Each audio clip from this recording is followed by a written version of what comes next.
All right, we're back. Episode 127. Yes, this is my new page, Hood Love Dealer. This page we dedicate to all things dating, relationships, questions, advice, perspectives. If you're new to my page, this is the first time you're ever seeing me, my main page, MR.KOA, has a playlist called Worst Dates, which will have all previous 126 dates in that playlist for you guys to binge at your own time. I will not be posting any more old dates on this page. This will be the main page moving forward for all the new worst dates. So glad to have you guys, and let's get into this date. And we're back. I've been a fan of your content for years, and now I'm ready to share my story. This took place during the COVID era. They finally started lifting some restrictions, so I decided to start accepting some dates. I'm Jamaican. Big up Jamaicans. I matched with a 33-year-old on Bumble, white guy. Yes, this matters.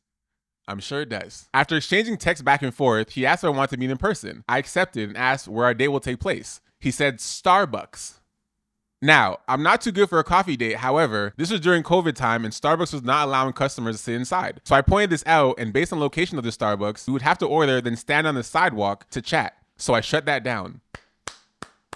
Well done. I'm impressed. He then suggested the rooftop bar next to it. We were allowed to sit outdoors at this time, so I accepted. I got there first and I was waiting on the sidewalk and I heard my name. I turned around and I noticed it came from the balding man. Easy on the bald guys, okay? I'm not part of the community yet, but easy on the bald guys. Just easy. I turned around and I noticed it came from the balding man approaching me. I was shocked. I was tears almost. Nene Leak's voice. He was 33, balding. Okay, I understand he has no hair and you don't like it. Got it. Balding. He was 33, balding, and nowhere near as cute as his photos. What the fuck, man? But I already got dressed and I drove there, so I decided to make the best of it. This is how it starts. Stop making the best of it. The best of what? This clearly not someone you're attracted to. You don't like that he's balding. He's not as cute as his photos apparently, but you claim because you got dressed and you're already there, you might as well make the best of it. No! Get back in the whip and go home. But you didn't. So let's keep reading. Upon sitting down, before my ass could touch the chair, he blurted out, "We're splitting the bill, right?" We both chuckled. My chuckle was genuine because surely that was the attempt of the poor joke on his first date that he invited me to. That man's not joking. If you think that's a joke, you're gonna find out. Any man that says that man is very serious. But you take it as a joke. An employee came around, let us know that drinks needed to be ordered at the bar. There was some type of restriction on them bringing it to the tables. My date then leans over to me and repeated that if I wanted a drink, I need to go up to the bar and order. If you want a drink, you need to, okay. That was strike two. Again, I'm Jamaican. You're not Jamaican enough. You're not Jamaican enough. I'm Jamaican. This na go on, brother. Again, I'm Jamaican. I don't like too much nonsense, so I told him, you invited me to this date. Please go up and order. I'd like a glass of Prosecco. Okay. He didn't argue. You got that man on manas. Okay, I like that. He got up and went to place our order. He came back with my Prosecco and the drink of his own. I asked him what he got. He replied, a Coke. I jokingly said, "What, are you sober?" His face went dead stiff and asked me, "How do you know that word?" The smile melted right off my face. All I could do was blink as I stared at him. He replied that he indeed was in recovery. This threw me all the way off. I felt like that was pertinent information to share, especially since I'm someone who enjoys a cocktail or two, especially at a rooftop bar. Hello? I didn't want to make the date any more awkward, so I nodded along. He asked if I wanted anything to eat. I did, but the day was over in my head, so I declined. That man still ordered and then began to tell me his life story about how he was a social worker, but his passion was making music, but he didn't think anyone would buy his stuff, etc. He then asked if I had a thing for the staff. I was like, what? He said, I see you staring at that guy with the muscles. I wasn't. I was genuinely confused. Then it dawned on me, I gotta charge this to the game. The game already charged you. The game won. What do you mean I gotta charge this? You've been charged. The game already charged you. I let him know that originally I was gonna leave at my first glass of Prosecco. However, I realized he needed someone to talk to, so I was gonna use the restroom, asked him to get me another Prosecco, and we'll continue to chat? What are you doing? Why are you doing this? You're not a therapist. What do you mean we'll continue to chat? Why? Why? What? This isn't Jamaican enough. Stop saying, oh, I'm Jamaican. This is not Jamaican enough. We continue to chat?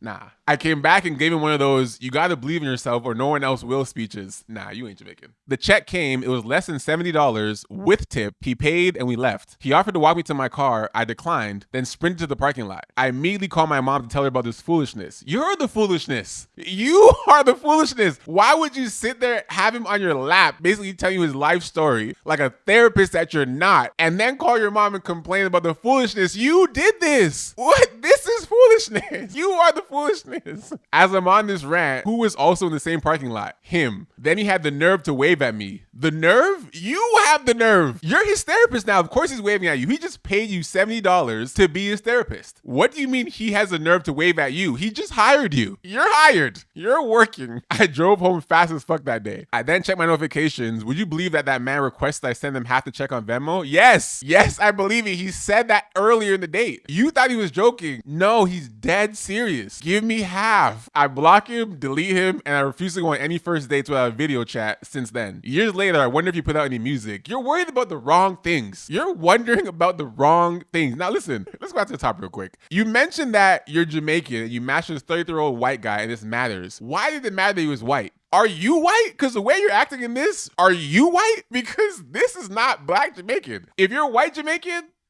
understood. But you saying white guy, this matters? It didn't. Actually made no relevance to the story at all. He basically asked you on a date to Starbucks. You say no. You're like, okay, no, I'm not doing a coffee date. Cool. You decline. I was impressed. Then he goes, all right, fine. Let's do the rooftop bar next to it. You're like, all right, let's do that. When you guys meet up, you say a balding man's approaching you and you were shocked. So much so, you mentioned it a few times that he's bald and that he looked nowhere near his photos. But because you got dressed and already drove there, you might as well make the best of it.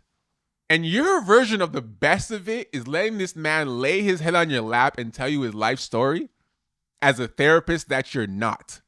And then when he joked about paying half, you're like, oh, he must be a funny joke. No, he's not joking. He sent that Venmo because he's serious. And you have the nerve to say, why is he waving at me? Why not? You know each other now. You know him. That is now your client.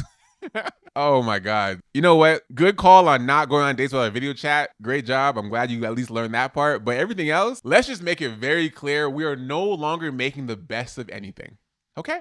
If something feels off, if you're not attracted, or somebody lied about something, or you don't feel safe, let's no longer make the best of it. There is no best of it. Only the worst of it, as you've experienced right here. It feels good to be back, guys. I actually miss reading these, so thank you guys for sending new dates. Continue to send your dates so we can keep this rocking. Email all worst day experiences to play at thefirstthing.shop, and I'll keep reading these as long as I can, guys. The Hood Love Dealer is back, and I'm back to stay. I know I've said this before, but just take my word for it this time. The nerve he had to wave at me. The nerve of you. The nerve of you, Jamaican.